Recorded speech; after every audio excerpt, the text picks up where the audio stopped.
اور ایران نے امریکی صدر کی جانب سے دیا گیا 48 گھنٹوں کا الٹیمیٹم مسترد کر دیا ہے۔ خبردار کیا ہے کہ اگر جنگ میں مزید اضافہ ہوا تو پورا خطہ جہنم بن جائے گا۔ ایرانی فوج نے صدر ٹرمپ کا بیان حماقت پر مبنی اور بوکھلاہٹ کا ثبوت قرار دے دیا۔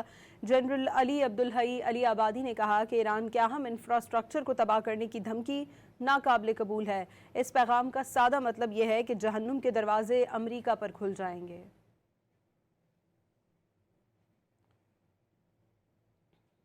اور ایران نے امریکی صدر کی جانب سے دیا گیا 48 گھنٹوں کا الٹیمیٹم مسترد کر دیا ہے۔ خبردار کیا ہے کہ اگر جنگ میں مزید اضافہ ہوا تو پورا خطہ جہنم بن جائے گا۔ ایرانی فوج نے صدر ٹرمپ کا بیان حماقت پر مبنی اور بوکھلاہٹ کا ثبوت قرار دے دیا۔ جنرل علی عبدالحی علی آبادی نے کہا کہ ایران کے اہم انفراسٹرکچر کو تباہ کرنے کی دھمکی ناقابل قبول ہے۔ اس پیغام کا سادہ مطلب یہ ہے کہ جہنم کے دروازے امریکہ پر کھل جائیں گے۔